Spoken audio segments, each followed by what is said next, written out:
In 1977, Broadhaven in West Wales became notorious as a UFO hotspot. There have been a number of calls to the police station. Every call referred to objects in the sky.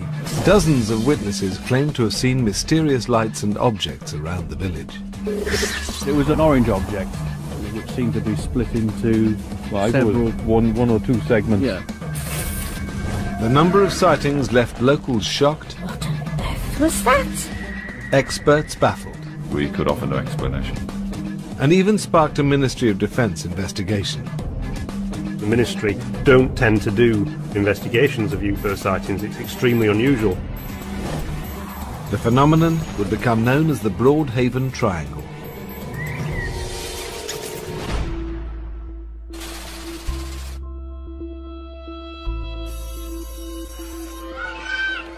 In February 1977, 9-year-old David Davis was playing with his friends when they noticed something strange in a field behind their school.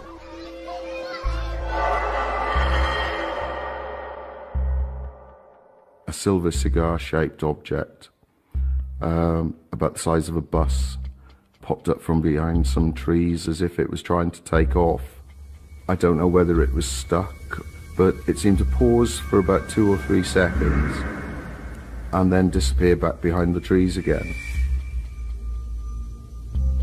It was only a matter of seconds that I actually saw the object, but it imprinted itself on my memory forever. The children ran back inside and alerted their teachers. Ralph Llewellyn, who was the headmaster at Broadhaven School at the time, he got us all together, and in exam situations he got us to draw what we'd seen and describe it as well. At the time of the sighting, Hugh Turnbull was chief reporter for local paper The Western Telegraph.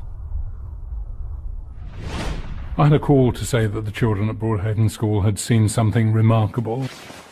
They didn't actually say they'd seen aliens, they didn't say they'd seen this thing hovering overhead. They'd seen something inexplicable. Hugh drove down to the school to interview the group of children who were aged between 9 and 11 years old. He wasn't anticipating what they were about to tell him. I spoke to the head teacher, Ralph Llewellyn, and he showed me some of the drawings that the children had done. And it was evident that there was some similarity between the drawings. Some were a bit far out. Some showed alien figures, some didn't. But in general, they were showing the same sort of object, the same shape of object. And having those pictures made it obviously a very much more exciting story. Initially skeptical about the story, Hugh decided to retrace the children's steps. He asked one of them, David Davis, to take him back to the place where the object had been seen. I took a look around the field. We were looking really for any sign that an object had been there, be it from this planet or another planet. There were no car tyres or tracks or anything, but a telegraph pole cross member had been dislodged and was now sort of sitting at 45 degrees. Their journey took them past the gates of the local sewage works, which lay directly behind the field where the sighting had occurred. Liz Philpott, an administrator at the school at the time, had her own theory as to what the children might have seen. Later in the afternoon, we walked down the lane to the sewerage depot, and there are big wrought iron gates there, so we rattled on those until someone came out, and it was the man in charge.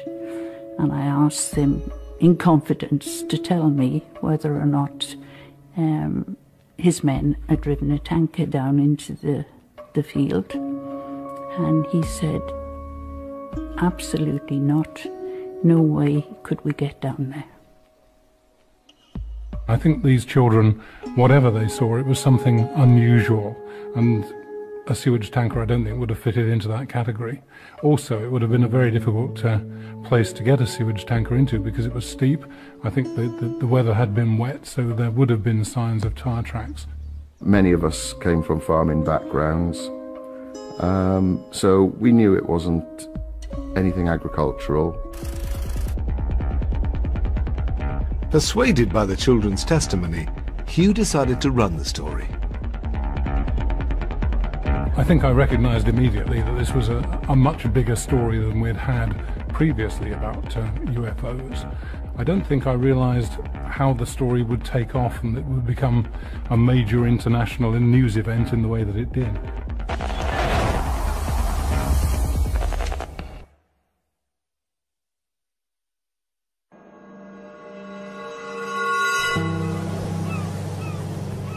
In the winter of 1977, a group of children in Wales claimed to have seen a spacecraft hovering behind their school playing field.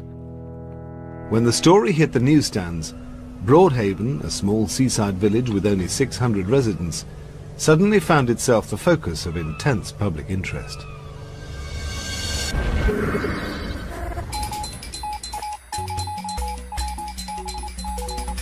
An investigation has begun into a claim that something strange came out of the skies and landed in the Welsh village of Broadhaven near Haverfordwest. Whatever it was spotted by children from the local school.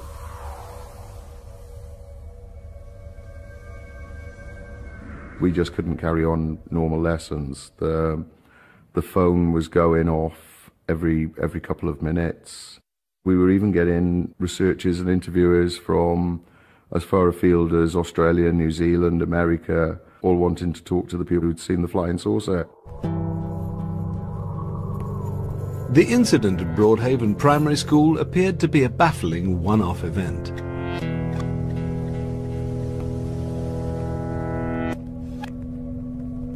Until reports of other strange sightings began to surface. 5 miles from Broadhaven in the village of Herbranston, Maureen Deiter also witnessed something for which she had no rational explanation.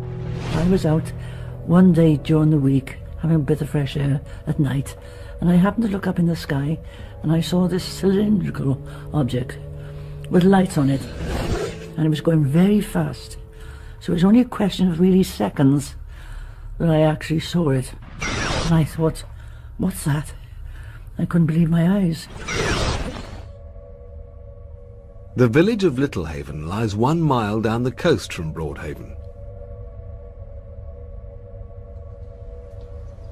Local resident Dorothy Cale was setting off from home one evening when she too observed something strange. We went out from our house, which was on the cliff top at Littlehaven, and there were some flashes, very, very bright flashes, which lit up the whole village. All of a sudden, there was a very strong light. The driver put her foot hard on the brake quickly. There was the brightest light I've ever seen in my life, and it appeared to be inside a glass dome. Well, it took our breath away, really. We all of us looked at it. Nobody said a word. This was a strange thing. None of us said a word, and then all of a sudden, we didn't see it lift up or go anywhere. It was just gone. It flashed, and it was gone. And our driver said, "What on earth was that?" The light resembled nothing Dorothy had ever seen before. But astronomer Ian Ridpath has been investigating UFO sightings for over 20 years. He believes there's usually a very straightforward explanation for such strange lights in the sky. People in general don't know the sky very well, the night sky, and people can very easily be fooled by the sight of a bright star or planet, particularly when it's low down and particularly when it's twinkling. And at night there is really no way to estimate the size and distance of an object, and people can think that something is actually much closer to them than really it is. Whatever the cause, the sightings in the area continued. Like the incident at the primary school, some involved more than one eyewitness. Stephen Bamford and Robert Best were returning home to Broadhaven after a night out when they noticed something unusual out at sea. We probably saw the people before we saw the object, didn't we? Yeah, we wondered what they were all looking at. Yeah. We assumed it was probably the cliff was on fire. It did look like a fire, but it was obviously out to sea, and it moved from right to left. It was an orange object which seemed to be split into several... one or two segments. Yeah. And then we thought we'd be brave and drive out there, or drive in the general direction to see if we could sort of find whatever it was. And then as it moved across, or they moved across, they just shrunk and disappeared. Diminished on itself. Yeah. The men could think of no obvious explanation for what they'd seen. So I thought it might have been a harvest moon or something at first. I thought, you don't get a harvest moon at 1:30 in the morning. If it had been a ship or something like that, it couldn't have been in front of the cliffs at one moment and behind the cliffs at the next. So it was a very strange anomaly, and that's why everybody was stood out here watching it. Psychologist Chris French has made a study of the reliability of such eyewitness testimony. Now, in situations where we've actually got evidence from multiple witnesses, and that evidence seems to be telling pretty much the same story, everybody is saying the same thing, then we're quite likely to give that kind of evidence much more weight than single uncorroborated testimony. But one thing we should bear in mind is that when people see something unusual, such as a possible UFO sighting, then they will actually discuss what they've seen with each other. And we've got lots of good experimental evidence to show that one person's account of what they've seen can actually influence another. But with the sightings continuing to flood in, many were convinced that something strange was happening in Broadhaven. By now the police were being drawn into the mystery. There have been a number of calls to the police station. Every call referred to objects in the sky, and always some distance away, travelling in a particular direction, and then just disappearing into thin air. People were ringing in and writing letters all the time. The ones that I was more convinced about were the ones who said, well, I'd rather you didn't use my name, but I saw this. It was really the start of what they call the Broadhaven Triangle.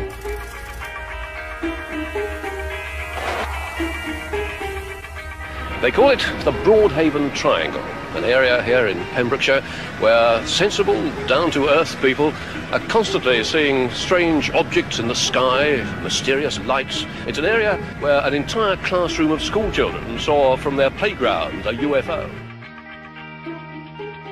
The triangle encompassed the southeast of St Bride's Bay, through Broadhaven, down to Milford Haven, and towards Haverfordwest inland. It was an area of coastline which changed dramatically from mile to mile. Could the area's local geography have been a factor in the sightings? There's a number of oil refineries and other industries around Milford Haven.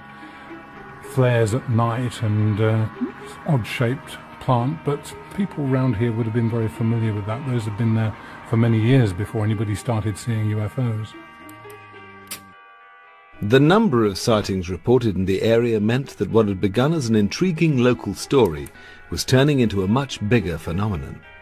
It was what UFO researchers like Dr. David Clark call a flap. The word flap became associated with periods of intense UFO activity concentrated in certain areas from the mid-50s onwards. So it's a word that becomes part of ufology from that point onwards. Now, the first real flap that seems to have occurred in the UK was the one at Warminster in the 1960s. For 10 years, the town of Warminster in Wiltshire was famous for being a UFO hotspot. Unlike the Broadhaven sightings, the flap in Warminster began on Christmas Day 1964 with a mysterious sound.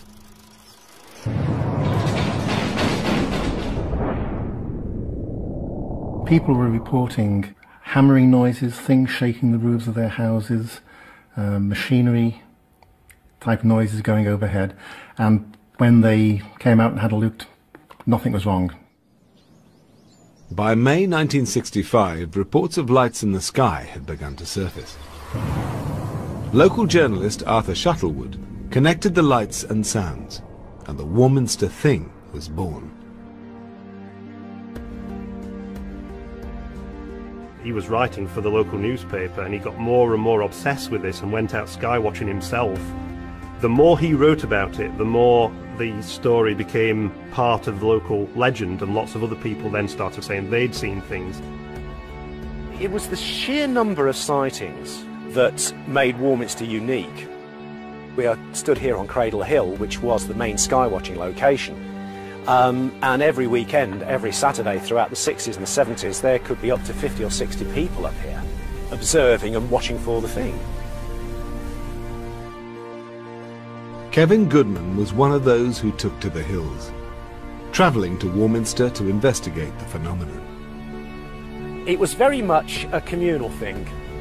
It was like-minded individuals searching, looking for something, wanting to be part of something. After several months, Kevin witnessed something himself. Over in that direction, from over by the golf club, came 4 red lights, equally distant, spaced apart. They carried on travelling through, around and over to Battlesbury Hill, which is over here. They stayed in the line for approximately about 2 or 3 minutes, and the lead object then shot upwards at a tremendous rate of speed, performed a flawless 90-degree turn without stopping, and shot out of sight. And about 30 seconds later, the following 3 lights then just shot straight up into the sky. To this day, I can't really rationally explain what I saw. The sky watchers were identifying hundreds of UFOs in the hills.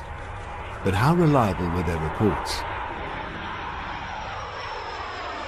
One of the important things about Warminster is that it is surrounded by various military bases and camps. There's an artillery school there. There are various tank training areas around there and around Salisbury Plain. The area was one used to military activity. Covering 150 square miles, Salisbury Plain was the largest military training area in the UK. And that wasn't all. 18 miles from Warminster, an experimental establishment conducted trials of prototype military aircraft. The ufologists would say that the reason that you get so many sightings near military bases is because the extraterrestrials are very interested in what's going on at those bases, whereas it seems far more plausible to argue that what's happening is that it's the activity at the bases themselves. Like Warminster, Broadhaven was also surrounded by military bases. Close to the village was RAF Brawdy, a base for search and rescue helicopters and a training station for military pilots. Could it have been that it was simply RAF activity that was responsible for the Broadhaven sightings?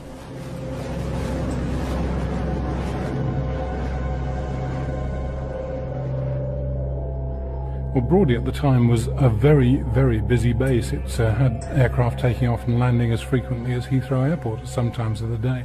So there's an awful lot of activity going on there.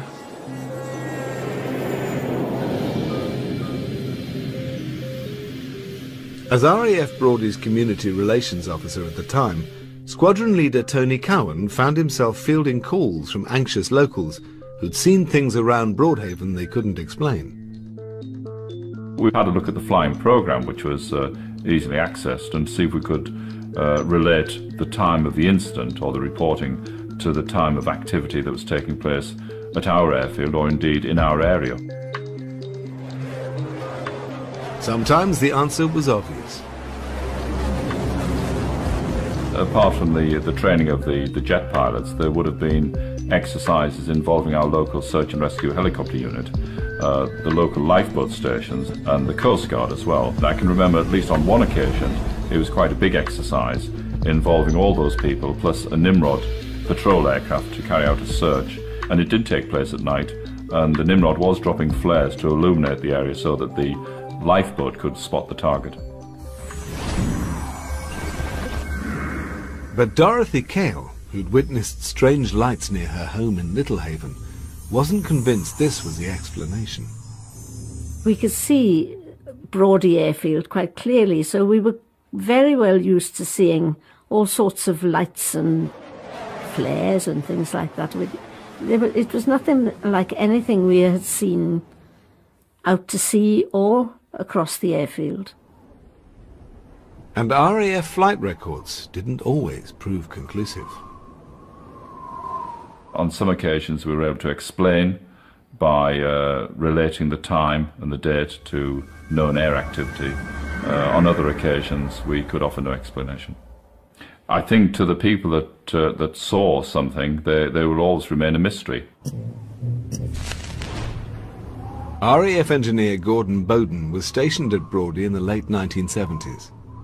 Years of experience had taught him that military activity could often be misidentified.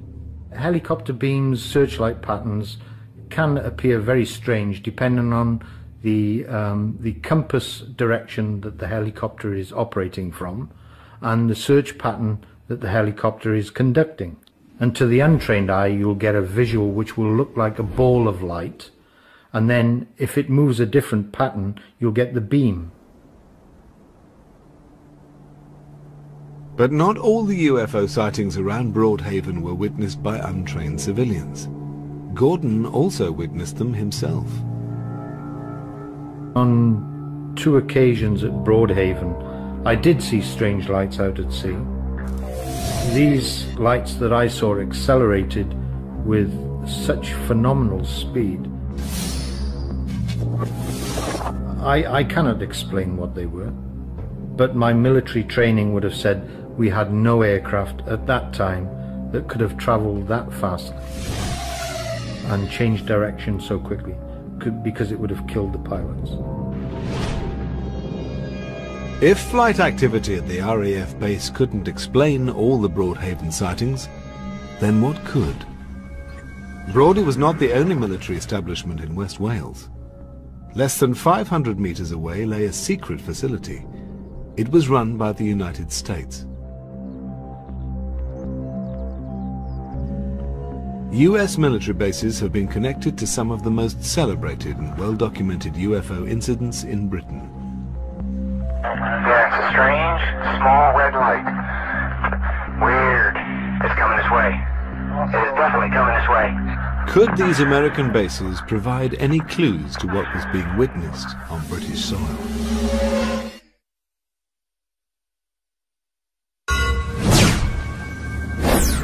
In 1977, the village of Broadhaven in Wales became infamous for a series of supposed UFO sightings. Why were so many people reporting mysterious lights and objects in the area? With the RAF and local police unable to explain all the sightings, attention turned to the secret US base that lay 10 miles from the village. A seemingly innocent research establishment, the base became the focus of local speculation.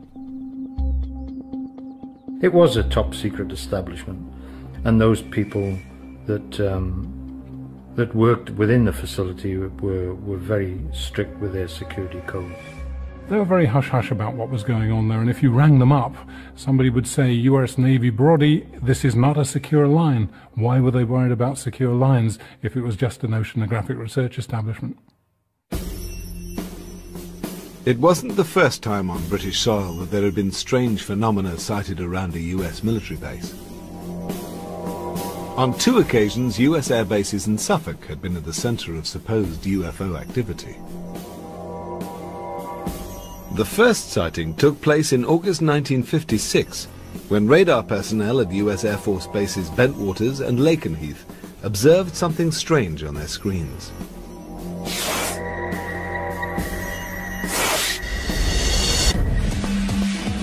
The Lakenheath incident caused all kinds of concern on both sides of the Atlantic.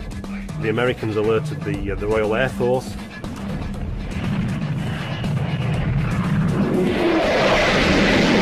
The radar station RAF Neatishead began tracking these same mysterious objects, and it led to a very, very bizarre evening in which waves of RAF fighters were scrambled to go and look at this thing over Lakenheath.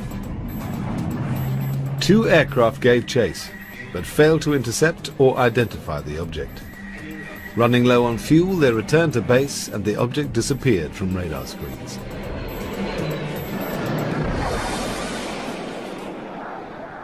The Lakenheath case had never been fully explained, and it was the first of a whole series involving military establishments in the East Anglian region.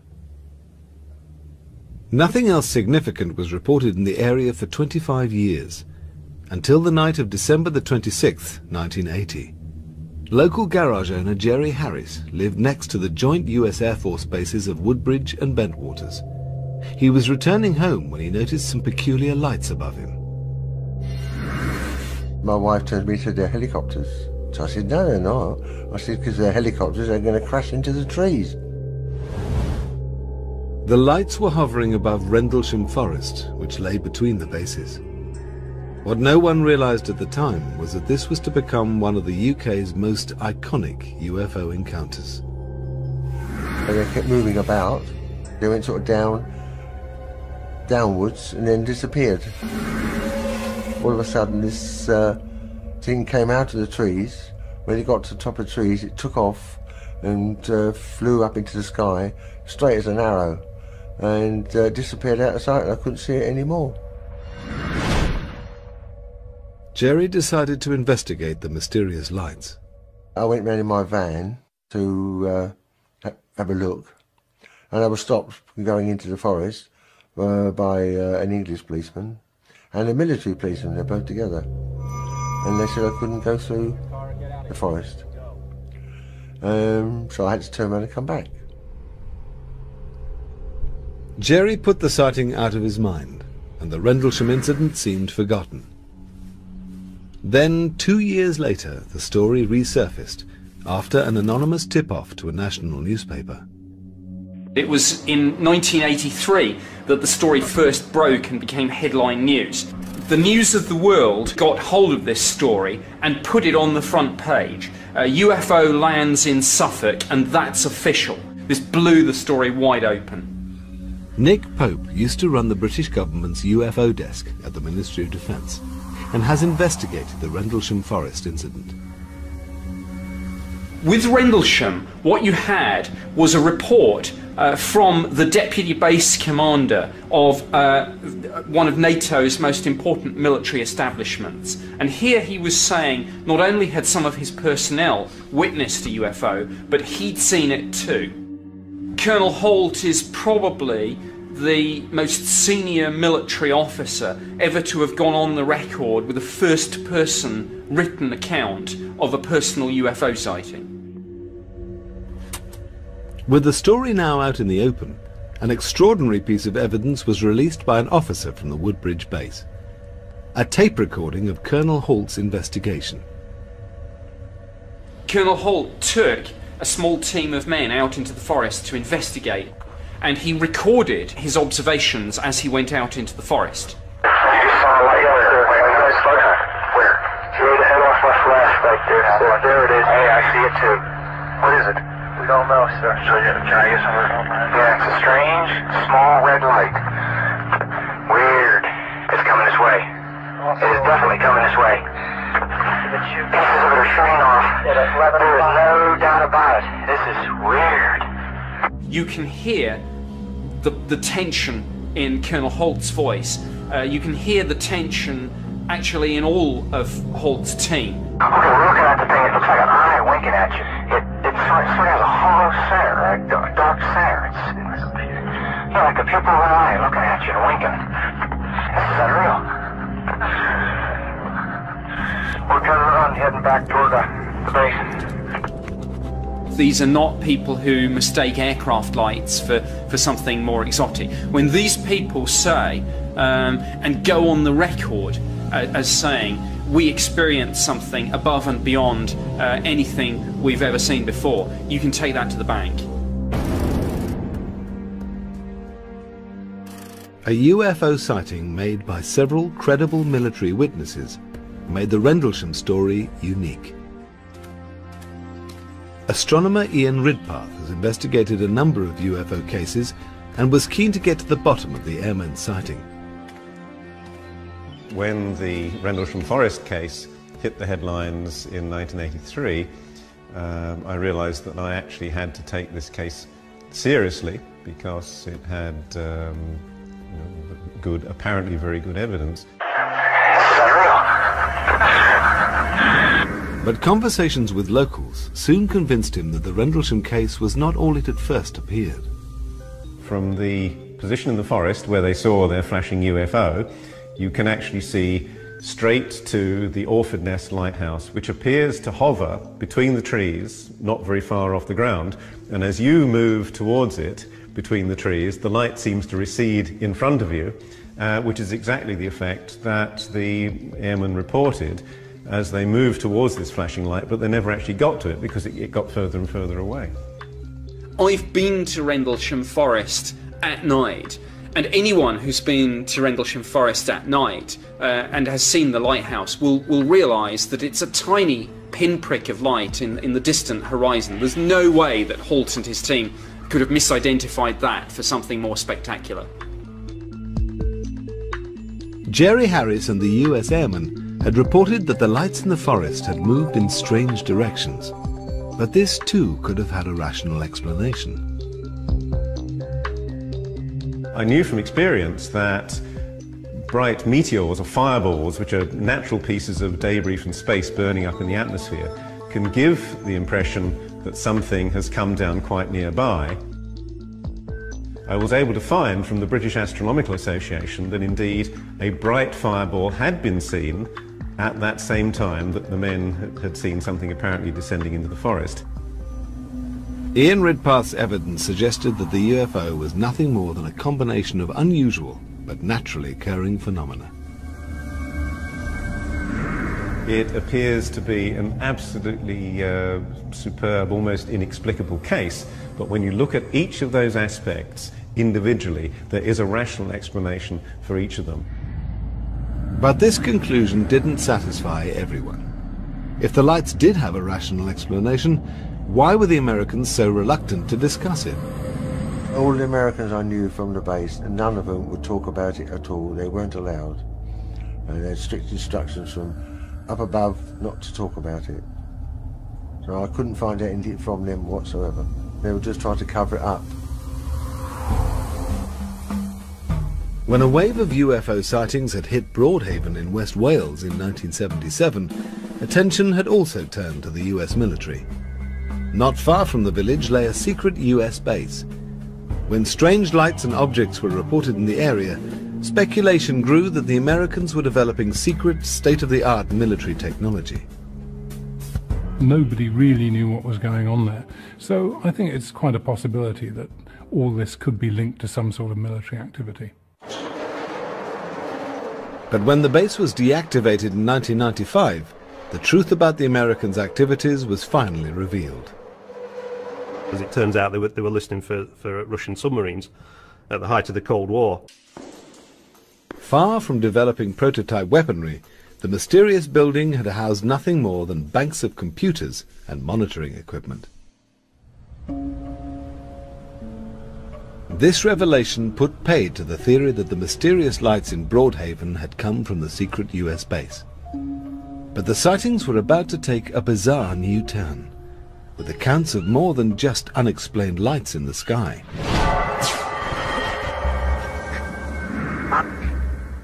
2 months after the first sightings, dozens of eyewitnesses reported seeing strange silver figures around the village.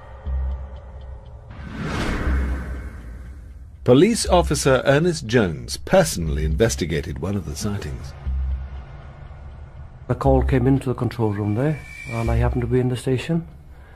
A report of a sighting of a silvery figure quite close to a dwelling. The call had come from the Coombs family, who lived on Ripperston Farm, a few miles from Broadhaven. Although the Coombs no longer wished to talk about the night's events, Ernest Jones remembers them well.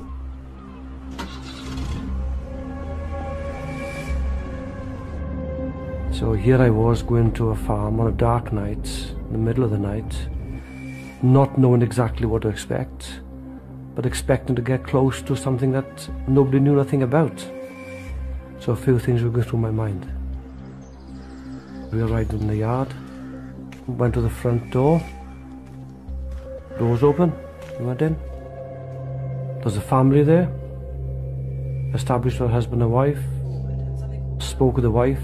She was very, very frightened. Got over her eyes, she saw a silvery figure moving about very close to the window. Her husband, he turned round and saw this figure very close by the window outside, where he'd been sitting. He was really frightened as well. And we're not talking here of a softy man working 9 till 5 in an office. We're talking of a man and quite used to going out of the house all times of day and night, checking on cattle. No way would he come out of the house with us. No way.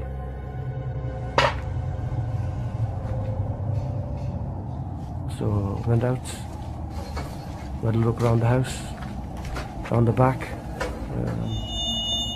the garden, the fields nearby, the cattle pens, checked the machinery.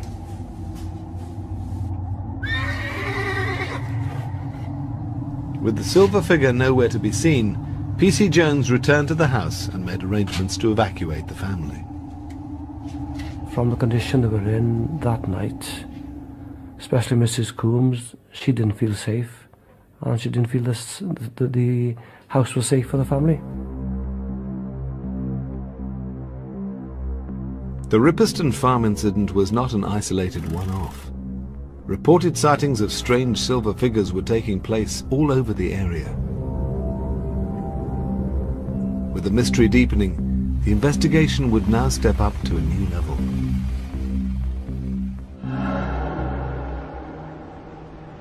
The MOD branch, which was responsible for UFOs, they had received quite a few letters from members of the public, and they'd seen all the lurid press coverage of the Welsh Triangle. And there's one particular memo from the head of the MOD UFO branch to the RAF police. There's a lot of concern in West Wales. Something's obviously been seen. Some of these witnesses are quite level-headed, reliable people. Could you make some discreet inquiries into what's been seen there? The very fact that the military were interested was very, very unusual, because the ministry don't tend to do field investigations of UFO sightings. It's extremely unusual.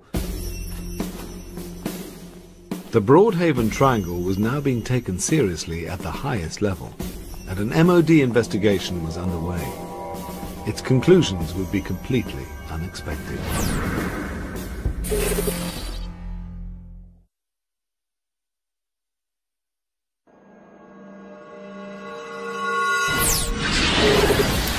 They call it the Broadhaven Triangle.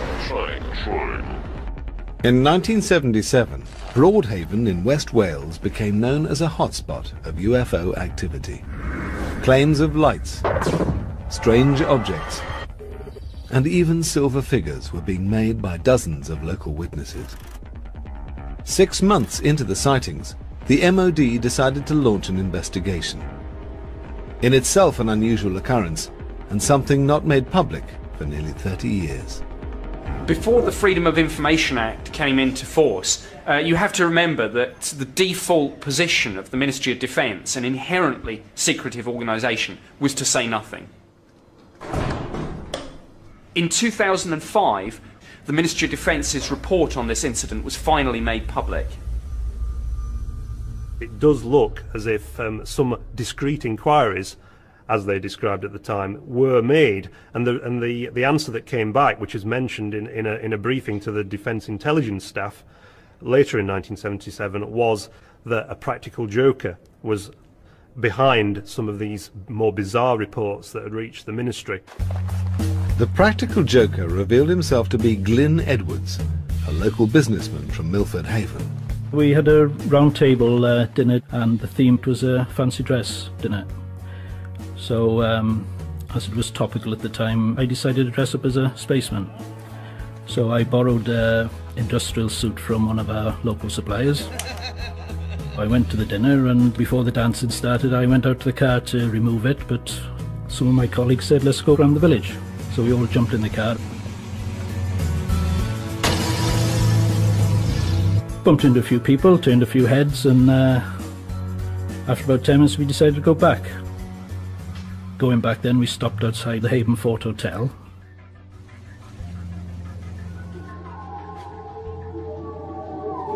I started walking up the drive in this silver spacesuit, and they had the headlights of the car behind me, so I was silhouetted going up the drive of the hotel.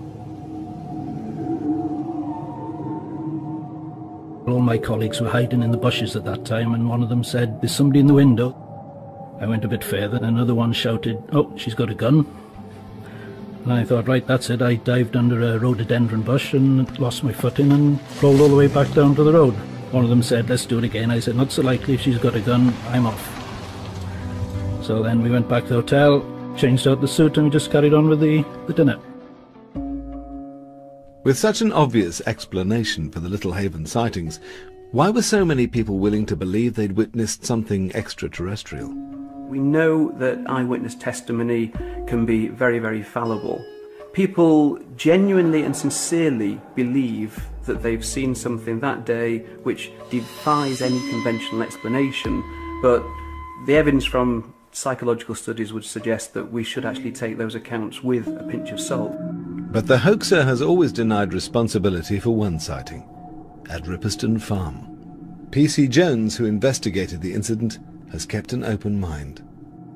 I can't help thinking of the state they were in that night. There was something certainly out of the ordinary that frightened that family.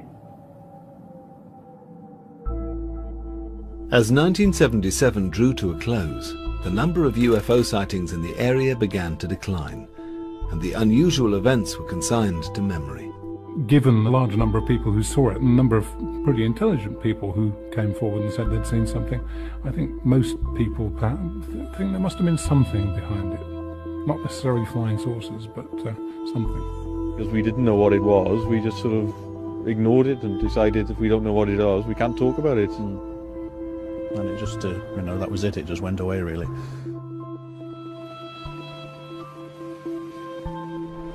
For many who witnessed the Broadhaven phenomenon, it remains something that they find difficult to explain. I'm a very rational person, and I say I don't believe in UFOs, but having seen something unusual myself, but it seems ridiculous to me, really, to think there's something from outer space that's come down and settled in Little Haven. There's no physical evidence, there's no photographic evidence, and that's a great shame, because I think most people have an open mind about the whole business, and I think if you look into a night sky, you must believe that there must be something else out there. What it is, I don't know. I'm absolutely sure of what I saw that day. I saw an object that was large, cigar-shaped, silver. After 30 years, I'm no nearer the understanding than I was on the day that I saw it, but I am 100% sure that what I saw that day is as we reported it.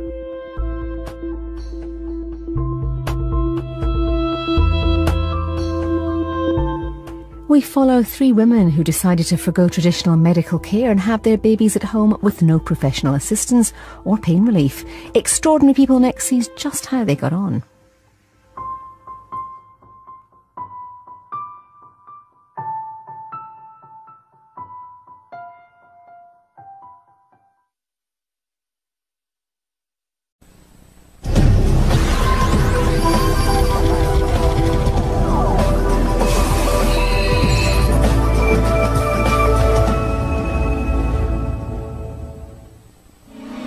UFOs. If we do finally make contact with aliens, how will it happen? Will they arrive in fantastic spacecraft, like the UFOs glimpsed recently above Mexico City? Will we pick up a faint signal from their corner of the universe? Or will we arrive too late and find the ruins of an ancient alien civilization? Making contact with aliens and UFOs, next. Even from a distance of 93 million miles, the sun is the source of all our bounty.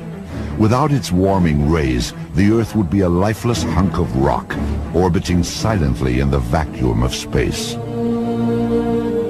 The ancients were well aware of the sun's importance. When the skies suddenly darkened during a solar eclipse, they thought it might be the end of the world. Eclipses are a fine example of how the ancient person responded to an unexpected astronomical phenomenon. because eclipses were not predictable to the ancients. They didn't know what it was. They didn't know that it was the moon passing in front of the sun. They thought the sun was being devoured by some evil god. So throughout the world, people were frightened by this. Gradually, science replaced superstition. In 1540, the Polish astronomer Nicholas Copernicus published his revolutionary theory.